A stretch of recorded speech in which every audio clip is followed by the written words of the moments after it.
Yes, our next speaker is Steinar Eastwood from Medno. Thank you, Sandra. So, my name is Steinar Eastwood, like Sandra said. Together with Gorm Dybkjær, my colleague at DMI, we do some work on the ice surface temperature, as does Pia and Joanna. So, this is just a bit small part of it. I think I'll retitle my talk now to Level 2 issues and validation, just to simplify a bit. Okay. There we go. So I'll just start with showing some the range of IST products at DMI Met Norway, and then dig into some of our latest advances in IST retrieval, focusing on cloud masking and validation of ice surface temperature, and maybe show some more examples of IST monitoring and climate perspective in the context of decay of polar sea ice. Oh no. Yes. So as previous talks have shown, there's plenty of activities on ice surface temperature at the DMI Met Norway. And now just like to list some of them. From near real time, there is a level 2 and level 3 product from the OSSAF, which is based on AVHR and VIRS. And as Gary mentioned, we also contribute to the level 2 and level 3 products from EUMETSAT using Sentinel-3. There is then the ASTI climate data record, which also includes an interim climate data record with updates, so that it covers the period from 1982 until present with 15 days delay, and several products, as Jana showed yesterday, from Copernicus Marine. So now for cloud masking, and there's a difference between cloud masking for SST and for IST, in the sense that for SST there's usually good contrast both in visible and infrared between the surface and the clouds, which makes it easier to do masking. For IST, the ice surface is similar as clouds in the visible brightness, and also for infrared, the surface can even be colder than the overlying clouds, so that there's an opposite contrast, which makes it cloud masking more challenging over ice, and especially at nighttime, as I will show.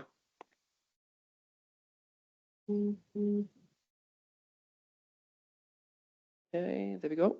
So how good is the cloud mask? We have done some work on validation of the cloud mask, and the cloud mask here is the same as Gary mentioned for ice surface temperature. Is the so-called PPS version 2021 from the EUMETSAT nowcasting SAF, which includes both a classical cloud mask and cloud probabilities.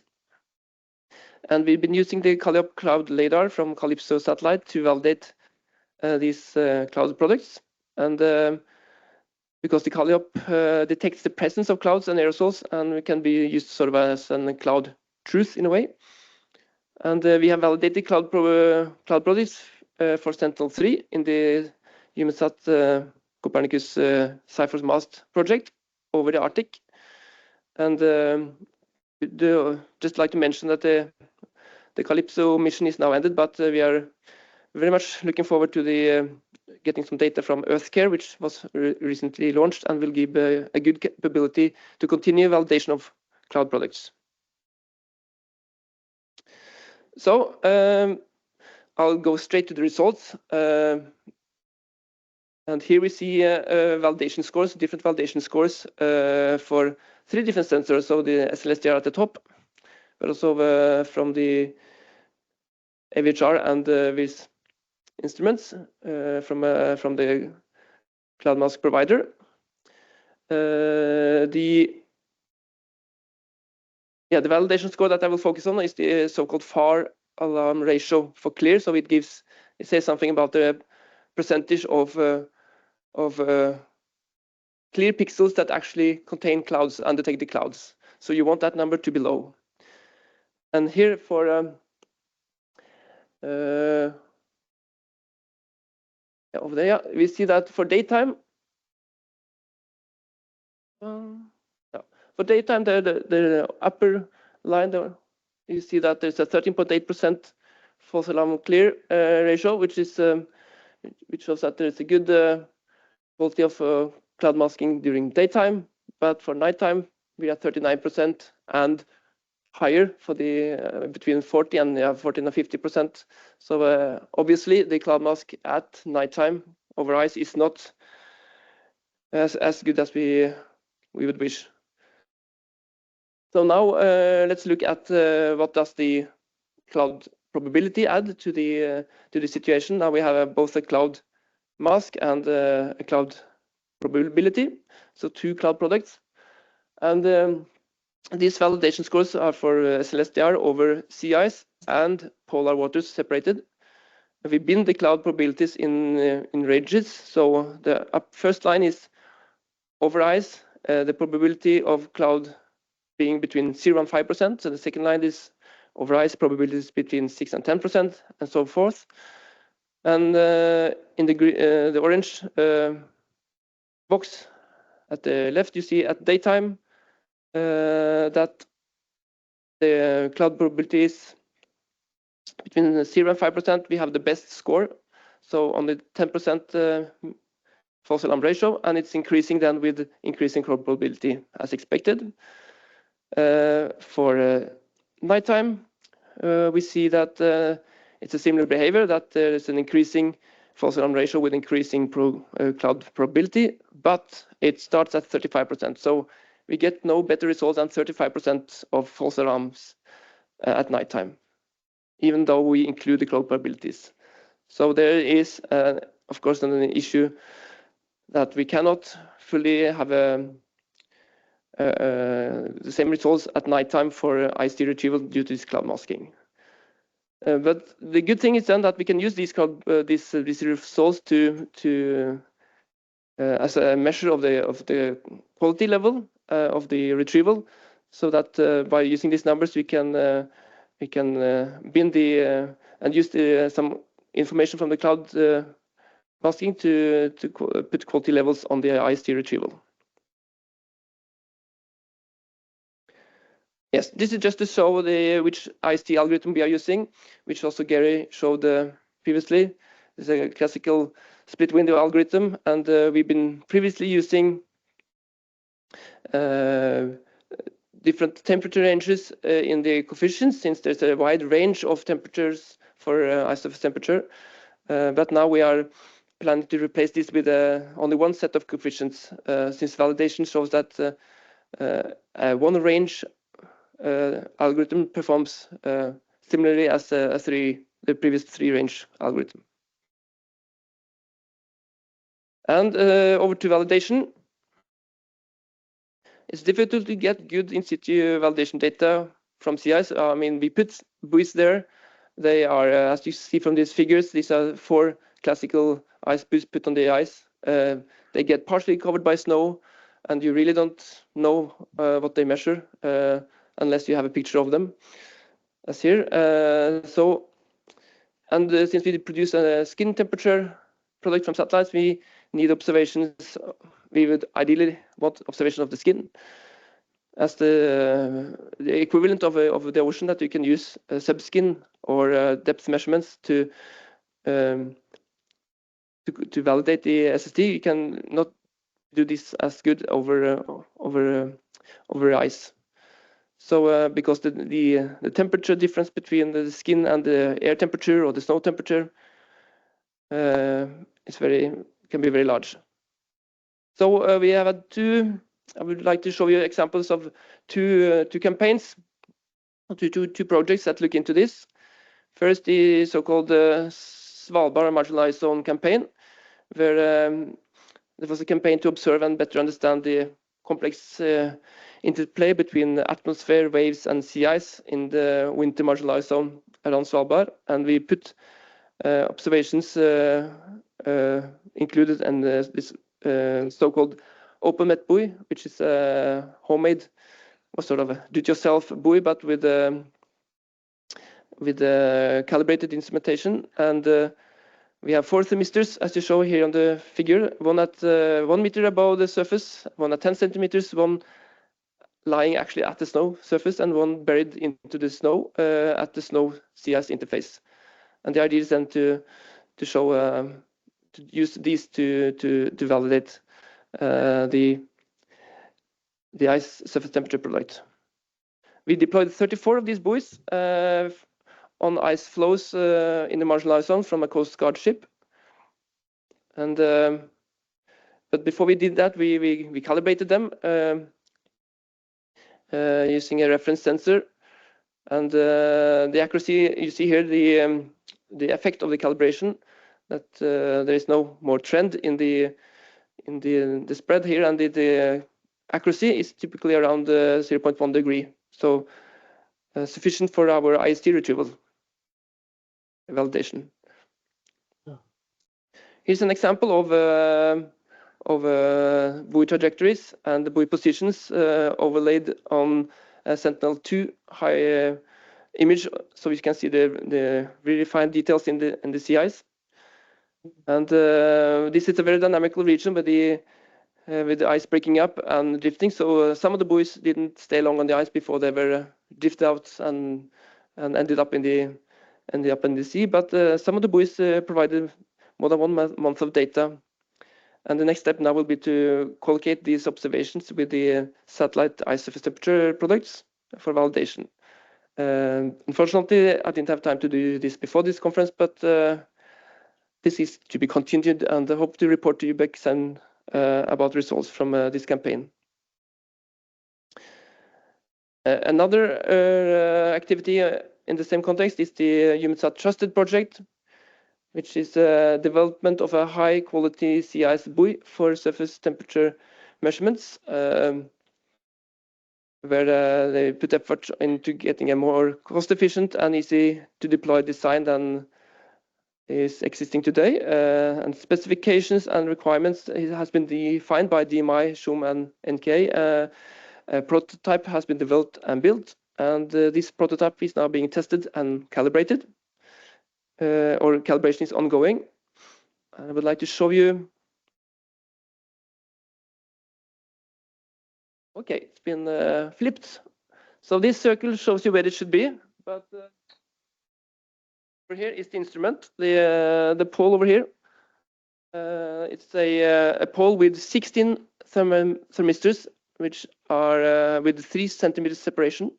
And then the idea is then that you dig it partly into the snow, so it's covered by, some of the thermistors are covered by snow, and some are into the air. And then you can, by analyzing the full range of thermistors, you can find the temperature thermistor closest to the surface, but in the air, because of the temperature contrast. And you can use that for validating your satellite products.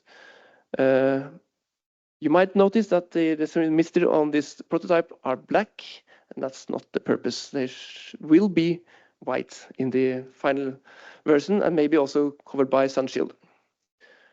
And the graph over here is just to show that there's also, of course, the need for calibration of individual calibration of each thermistor.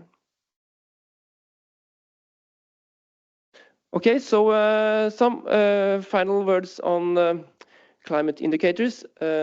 Pia showed some results, and Jana as well.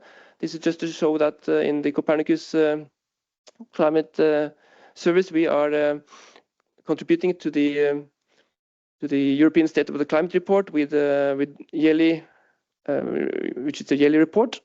And here you see typical plots of how things are changing, and on a time scale here with from 2023, the red shaded areas are warmer than average, and so summer, autumn, and winter are all warmer than normal.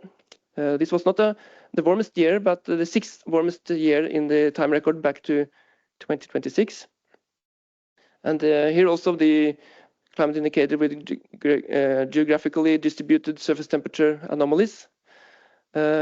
Most of them are warmer, but if you dig into sometimes we see also blue colors along the ice edge, and that's where the ice has a larger extent than usual, which is not often, but this year there were some extra ice in the Greenland current, which then gives a cold bias, a cold anomaly.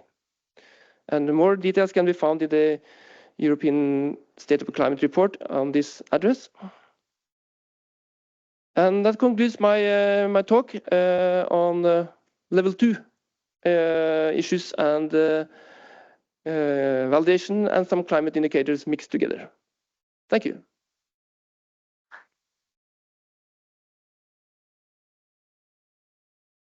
Yes, Jana.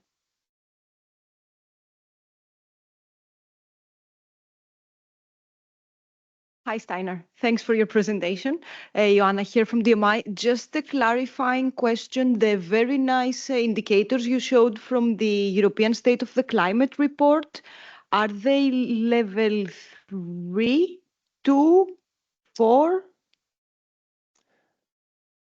Good question. They're not level 2. So, so it's the level 3. Yes, that should be from the C3S record. So that would be level 3 from C3S. Right. So that's great. So it's the level 3 ice surface temperature product. Yeah, the so-called ASTI data record. Exactly. Okay, cool. Thank you. Details from Gorm. Yeah, thanks.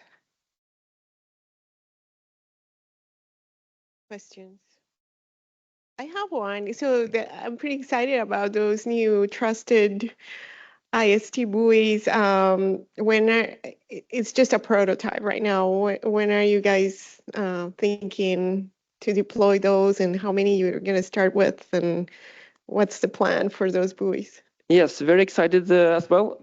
Prototype calibration this year, tests next year, and Gary and Ann will report on the Chances project afterwards. So I think we can wait for her details on the timeline. But finally, yes, some proper validation buoy data from the Arctic. Very exciting. Any more questions specific to Steinar? Yes, Andy.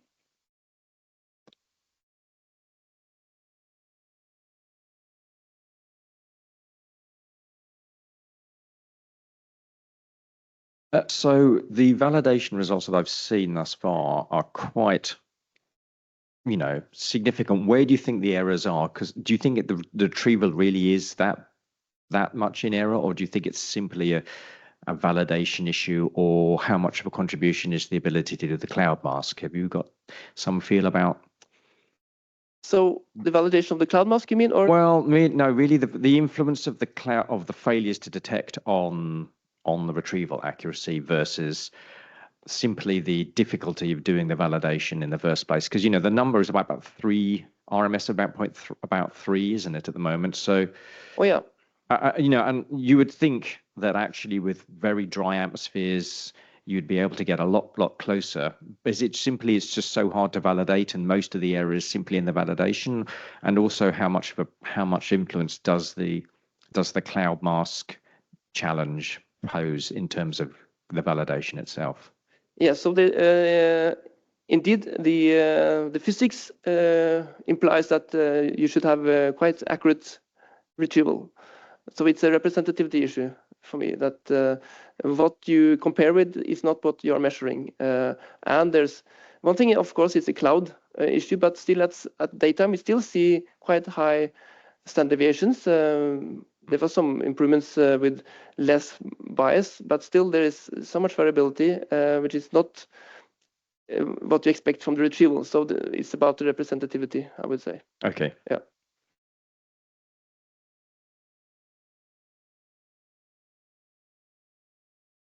Anybody else?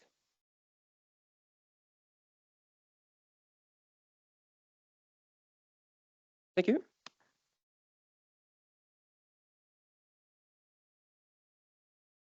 So it's time for discussions, and probably you notice I've been very relaxed about the time. So my idea was to get questions out of the way, and not just all of them after the break. So we have less time for discussions. And the way I see it, I think there's two sorts of topics here, and so the marine ecologists and modelers have discussed these marine waves, heat waves, widely, and it seems to be that there's some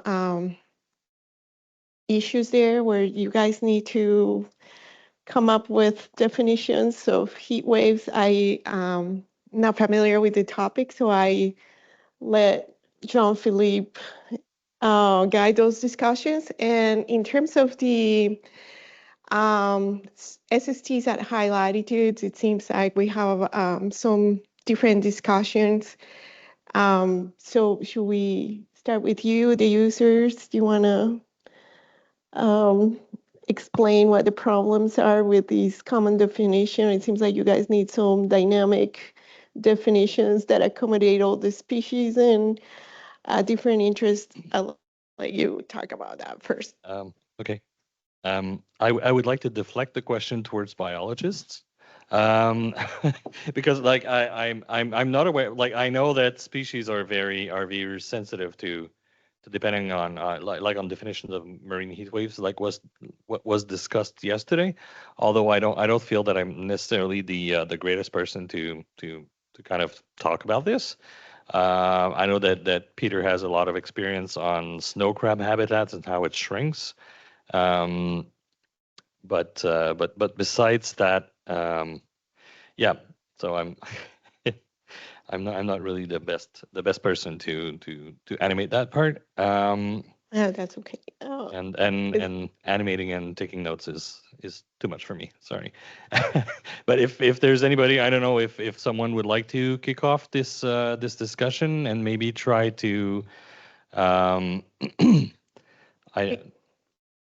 see how we can learn the most from this community, because like as I said, and I'm mostly an SST user, so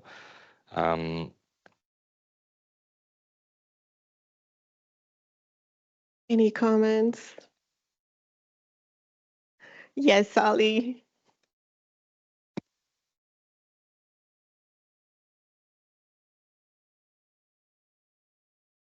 I'm not sure I'm the appropriate person to make this comment either, but I think the relevant comments were already made yesterday, in that, as everyone who does biology knows, organisms differ in terms of both their sensitivity in temporal period of exposure to heat or cold, and also what the threshold is that causes that change in either reproductive output or death of the organism or shrinkage of the organism, or whatever the characteristic is.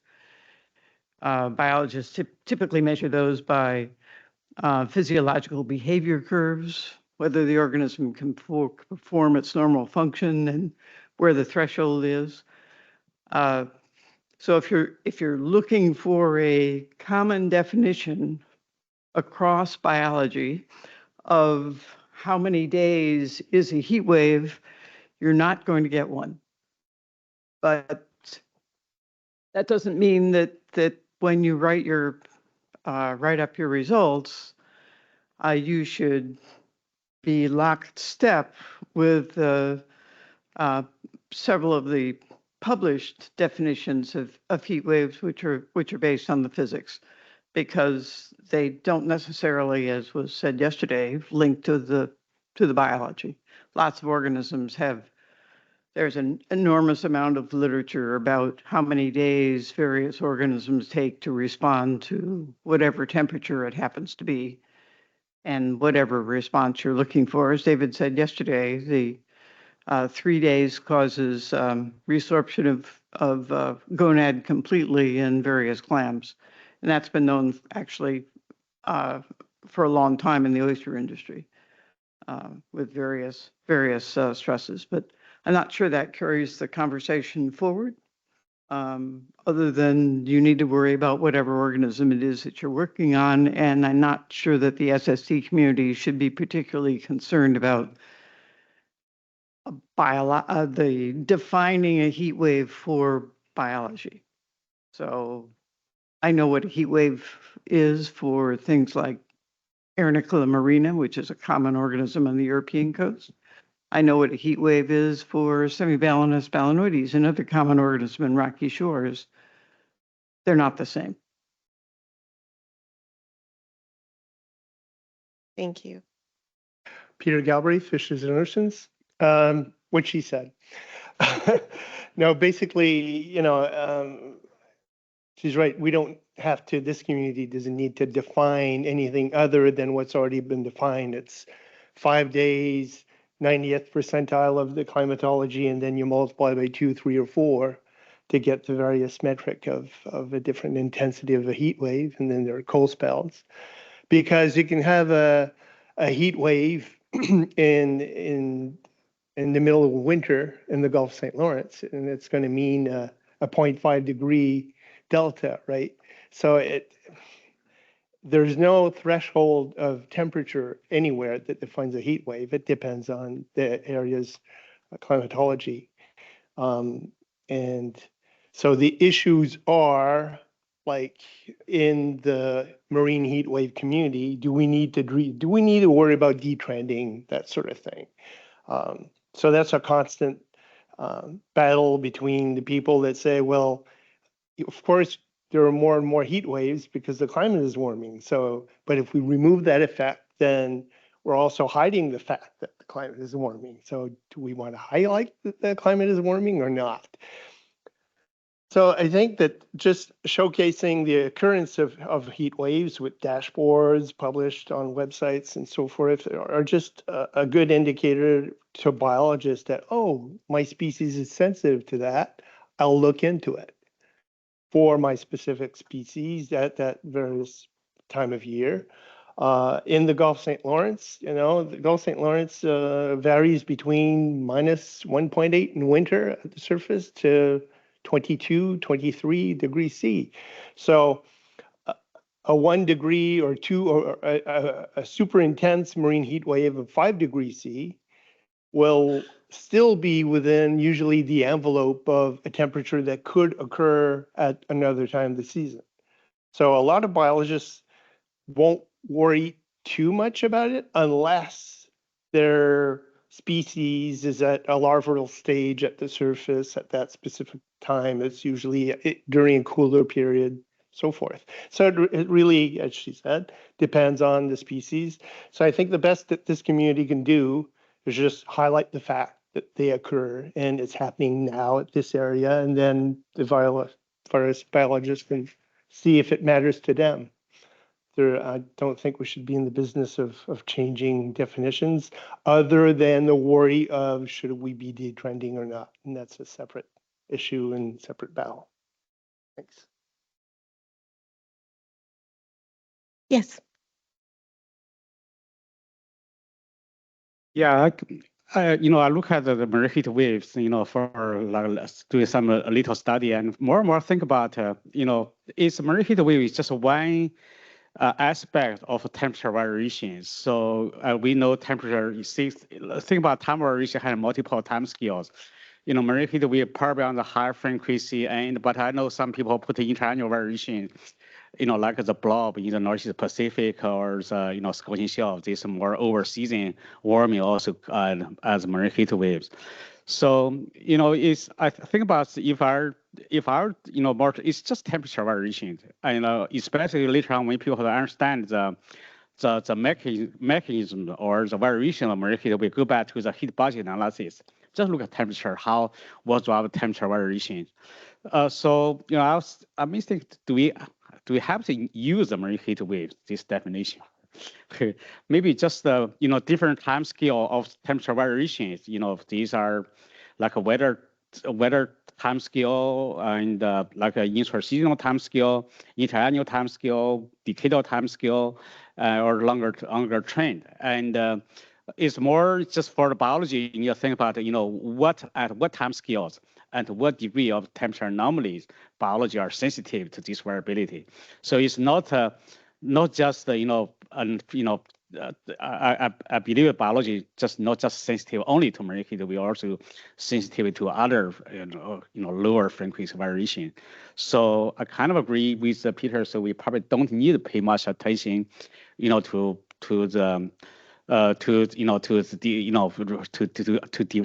to argue about definition. But I'm more thinking about to really go back to the time scale analysis to see just link to the application. What time scales the animal care about the temperature variation is my comment. Look for your two comments. Yes, Gary. Gary Wick, NOAA PSL Physical Sciences Laboratory. I guess I would turn this around a little bit. That I think in the presentations have heard, again, this trade-off always of spatial resolution, temporal sampling, the need for longer durations. I guess I would pose from the GRIS community, given our products that are out there, that it's always it depends what product is the best. But in terms of these trade-offs of temporal sampling, high resolution, given the products that are out there, is there any guidance from the community on an area that we as GRIS can do better? And the other thing that comes to mind is probably the users tend to gravitate towards the L4 products. And I don't know if you're aware of that, but those are mostly foundation SST. So we're not reporting the entire warming at the skin. So there is a clear need for L4 skin SST products. And I'm glad to see that,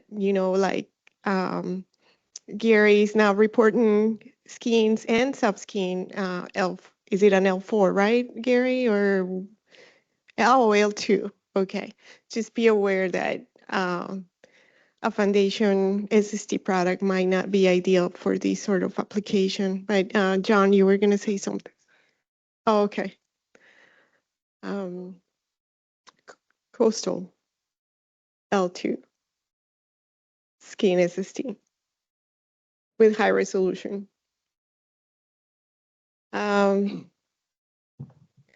Okay, we have a comment online. Yes. Go ahead.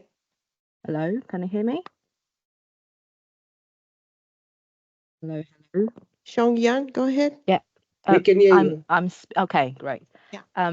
So I'm just saying, we used to have we're still producing it. We have a Dino products, which is part of Austia, but because that needs a model to convert, because most of the satellite data we use is sort of subskin.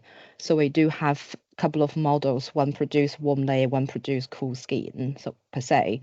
So we do have that available. It was also previously available on Copernicus. At the moment, I'm not 100% sure that is available anywhere. I mean, it could be available from UK MCAS, which is a Marine Climate Advisory Service, I think it stands for. The reason for lack of development there is actually we don't have a lot of users that use it. So I'm very happy to hear somebody actually more interested in the skin SST, because that definitely going to promote us to develop a bit more, because we do know there are some problem in it. So it's not a perfect, well, it's not like, it definitely can be better, as what I meant. But because of lack of resources and no interest from the users, that's why we haven't done as much development as we hoped. So, well, hopefully with all these discussion and kind of interaction between two communities, we could restart some research and better produce better data sets in the future. Thanks. Thank you. Any more comments? John?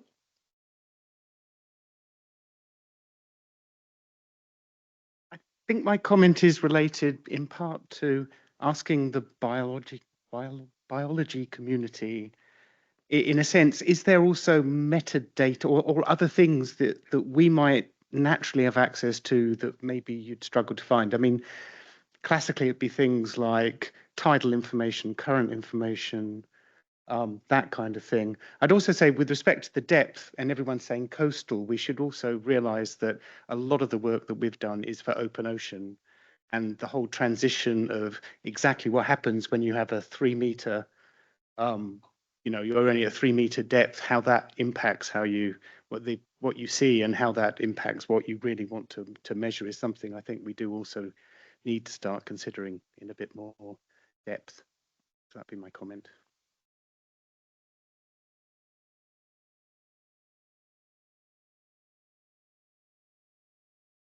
Yes. Last comment. Of course, we've seen that the biological community is so variegated that it's not possible to define a single criterion to define marine heat waves. But for sure, the interesting thing is to have more information about the penetration of the signal to the depth. From our data, we have seen that often the marine heat wave penetrates a few meters from the surface. And this can be not so bad for community that can migrate to deeper ocean to have the perfect temperature for the environment. So yesterday, some people was starting to talk about artificial intelligence and neural network. Probably using this kind of technique, it will be possible to propagate the signal we have at the surface to deeper than the subskin temperature, to have information about the thickness of the signal and then the impact that this can have over the communities in the sea.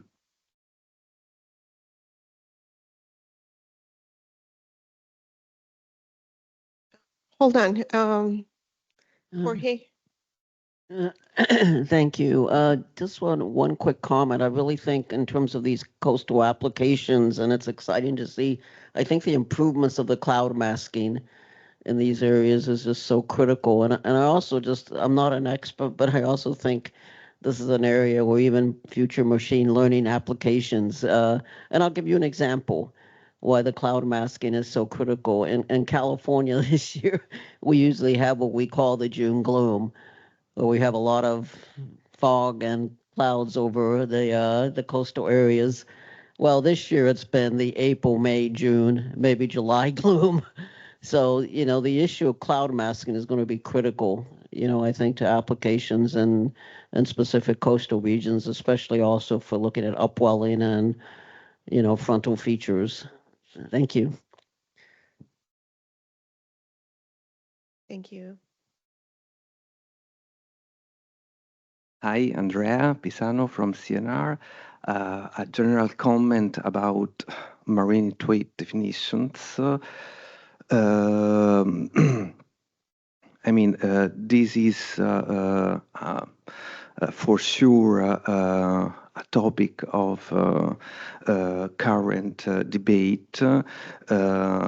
And I mean, the different approach from a statistical point of view or biological point of view.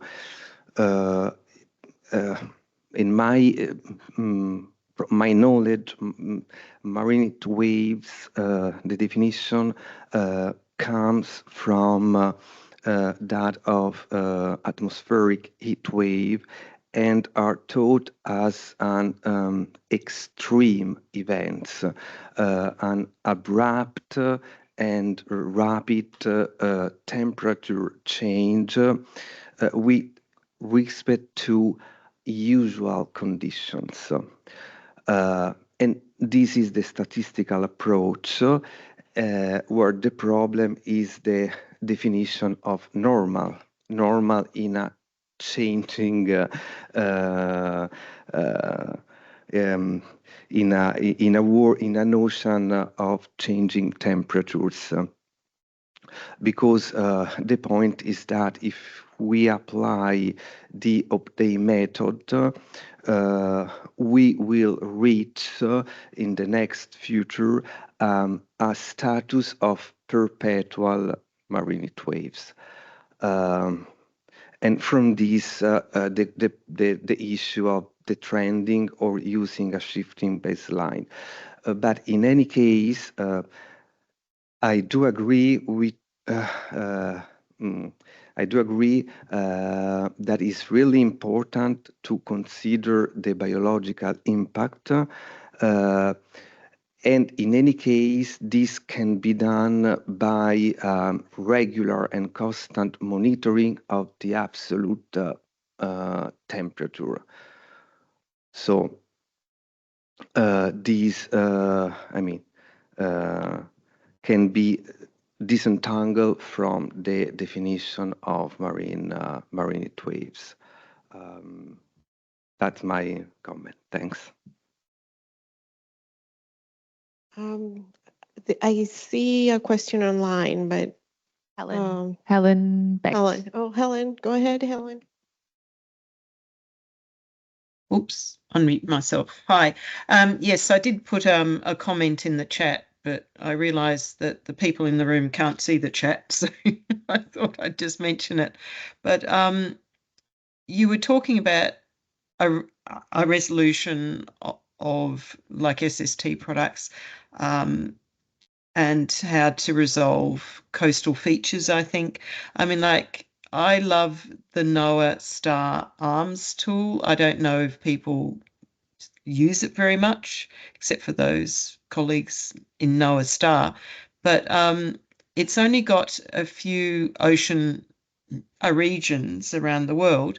But it's really, really handy to be able to demonstrate to users in near real time, which products will resolve your features in your area of interest. So, it doesn't show all the regions of the oceans, coastal regions, but it's still good to use as an example, especially in a tutorial. So I've been playing around with it quite a bit. And I use it quite a lot when I do workshops. Thank you.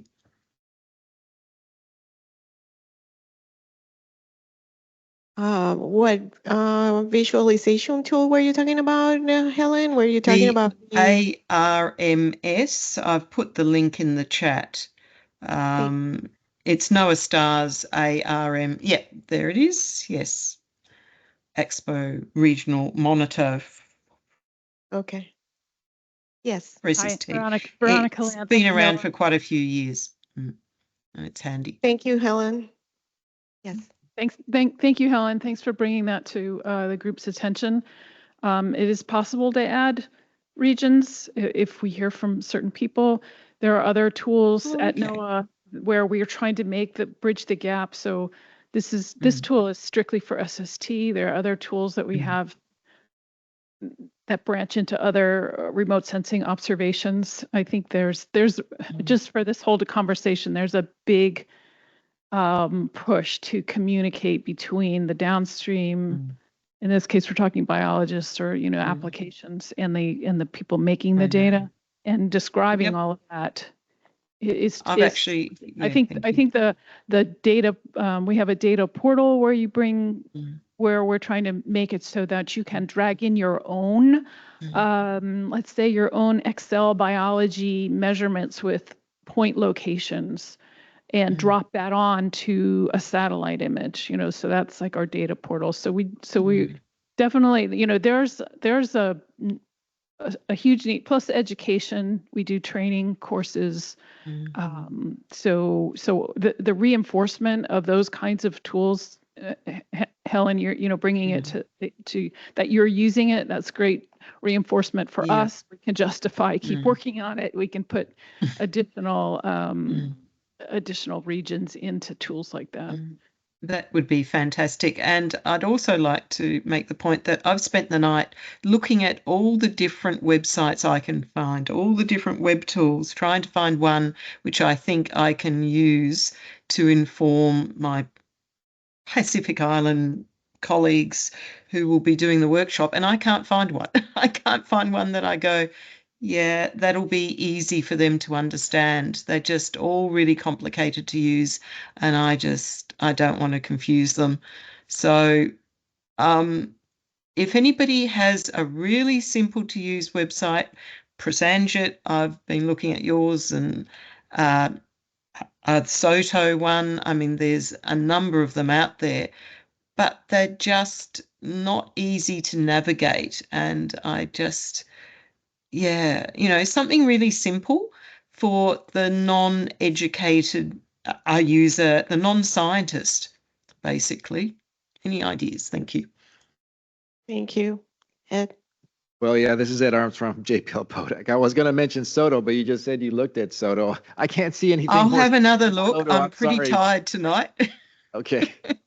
I mean, Soto, yeah, and we saw a snapshot of Soto in Marisol's talk.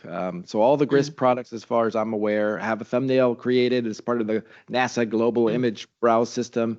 And so you can quickly browse really any remote sensing product that's in the NASA Earth Science Data DAC ecosystem. So, all the atmosphere, all the land data, whatever sea ice products we have, and of course, the vast number of GRIST products that are in our portfolio are browsable, and you can set time series. You can do like small animations. You can click the screen and actually get the data values. You can draw like little transects and boxes and things of that nature.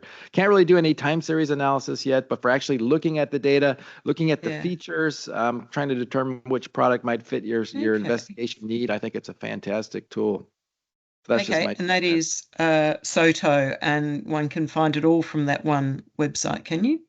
Exactly. I mean, so there's the NASA Worldview, right, which is the, I should have explained it a little bit better, which is the comprehensive portal to all the NASA data. And we've kind of built using the visualization technology, built our own little portal that's just focused on the sea surface temperature measurements, but you can actually get at all the NASA data through the Soto by Worldview interface as well. So they're very kind of like they're very related. Fantastic. Thanks, Ed. And somebody showed some tool, I think it was yesterday, where you can put different layers, like satellite SST, buoy SST, all sorts of in situ. Is that NASA? No, that might have been Prosanjit's tool. Oh, Prosanjit, yeah. But, was it your tool? You can put layers. Maybe you can come up here, Prosanjit, and describe your tool. Okay, cool. Yes. But that's not Soto. Yes, I'm looking for something which a non-scientist can use. Just a little comment to you, Helen, as well. When your users are looking at those tools, look for the user onboarding tool. I think most of them provide that, and that helps a lot. And after that, of course, they can reach out. Okay, thank you. Okay. Yeah, go ahead. Veronica Lance again, this time with my NOAA Coast Watch hat on. Helen, we are doing training, like human beings do training to help people learn and find tools, and we have a help desk. That we have a Hawaii-based node, and they are covering some of the Central Pacific. I don't know if there's maybe overlap, or some of what the U.S. is doing in the Pacific might, if you're talking about Pacific. I don't know the coverage, but we can edge you there, help you find that. But my point is, sometimes all the tools, it's a little bit like shopping. You might have your favorite store. Someone might like to go to a big department store. Someone might like to go to a little bodega. You want something very simple. You don't want all the choices in the world. So there is no one perfect tool. And the fact that the more, and I think what Ed's getting at is, and what the session is tomorrow is talking about, the way we handle the data, putting it in a place where then your tools can kind of smartly pick out what you need for your dashboard or your simplification and your questions. I mean, there's a lot of work to happen just in that interface. At Coastwatch, we do still have human beings. We have people. They know something about oceanography. They know something about remote sensing. They help mix and match users and tools and data. Thanks. Okay. Thank you, Veronica. I want to switch the discussion a little bit towards the high latitudes too, unless there is a question before. Two questions.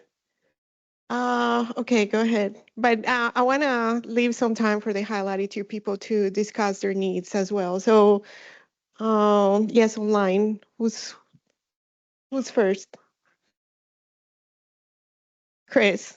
Chris, go ahead.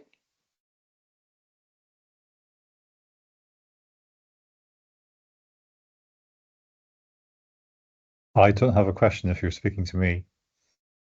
Yes, I'm talking to you. Yeah, go ahead. I don't have a question. Oh, you don't? So,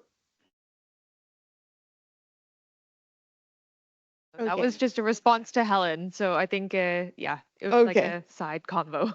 sorry about that, Chris. I have no idea who's raising their hands. No problem. Okay, so let's switch a little bit towards the high latitude. It is my sense that there's a renewed interest in resurrect the high latitude tag group, and apologize to the users. This is centric to GRIST. So it seems to me like there's a lot of new areas of research that are popping up with the high latitudes that would benefit from resurrecting the high latitude tag group. So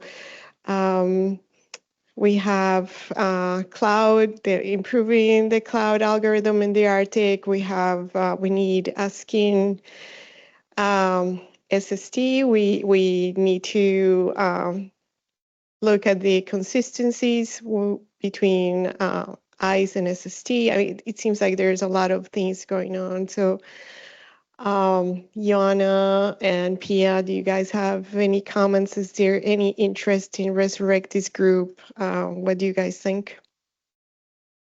I don't want to put you on the spot, but.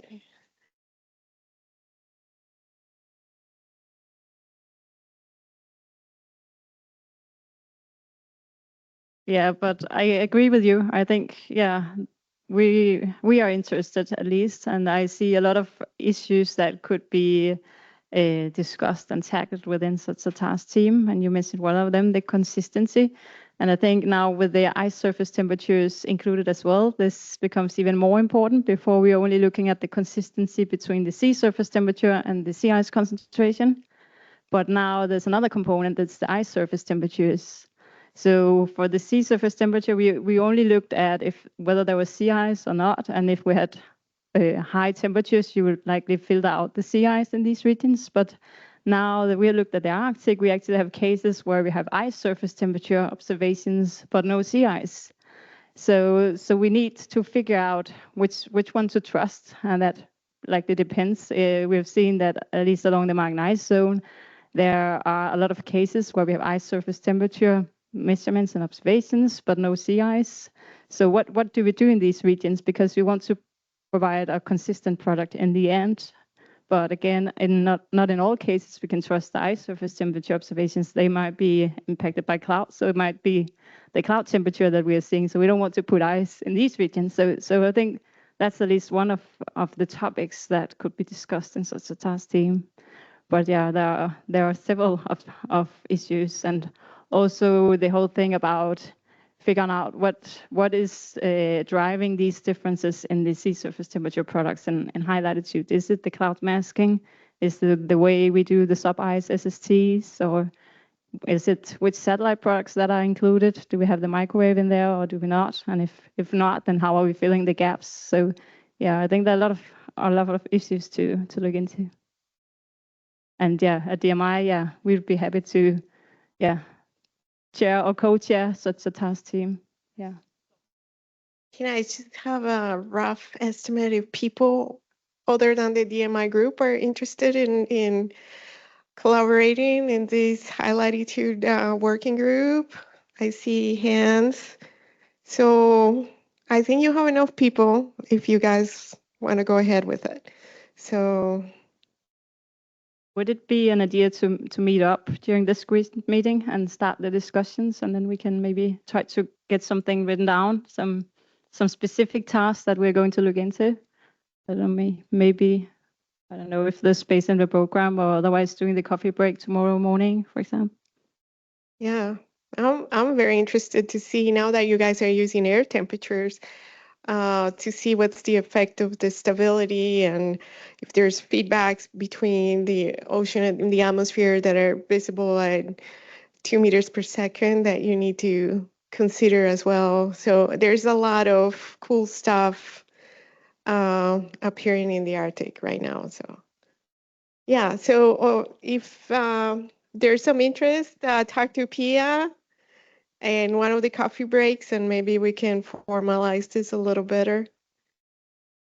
Um, any more questions for Gary, Steiner, Pia, Joanna?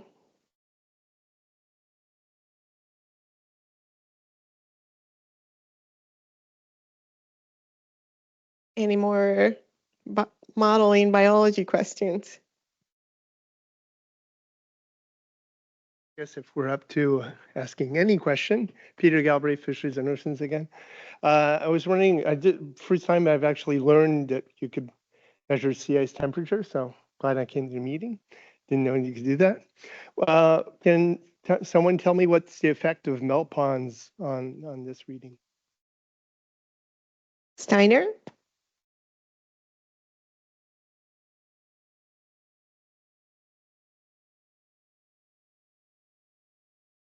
Yes, good question. I mean, melt ponds have always been annoying us, both for ice concentration retrieval and then when we introduce ice surface temperature, that will be a combined temperature. If there's a melt pond there, if it's small, you don't see it. If it's big, you can maybe mask it as non-ice. But there you go. It will be a mixture, and that's sort of the definition. The same with the marginal ice zone. It's a mixture. But it's a surface temperature, and in that sense, it'll be more or less consistent because it's representing the temperature of the surface. Thank you. I guess, worried that the high gradient, is it going to pick up some sort of average, or if you've got like a melt pond can get fairly warm, I suppose, compared to the sea ice, then it's going to be large spatial gradients. I have no idea what the effect is from the satellite sensor. Yeah, it depends on the size of the melt pond, and it measures what it sees. So it's a field of view. What's the size of the melt pond? If it covers the whole pixel or if it's a subpixel. Yeah, so it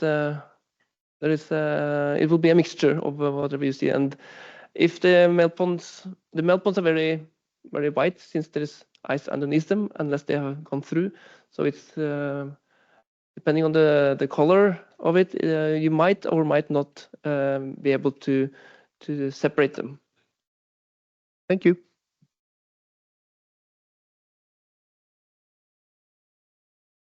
Any more questions? We have a few minutes before lunch.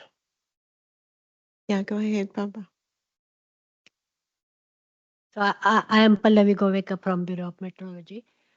Just one comment about the marine heat wave definition of hot day and from the biology community. The mechanism means you can use the definition and all other things were discussed. Only thing wasn't discussed here was the climatology period, what you are using data. Which data was discussed, but not the time, how much period you are including in your climatology. So for your application purpose, you can change that period. So from WMO, the suggestion is 30 years. So for now, it's from 1990 to 2020. But for your application, you can change it so that it can work for your application. So, for example, for the reefs, coral reefs, we have found that if you include data after 2017, the marine heat wave severities go down, and then but then there was bleaching. So just getting the recent data, your marine heat wave intensity from a Hofstede definition, if you use 30 years climatology, you get different metrics that not necessarily matching with the bleaching events. So yeah, that is the one thing I want to add, that climatology period also matters with other things. Thank you. Thank you.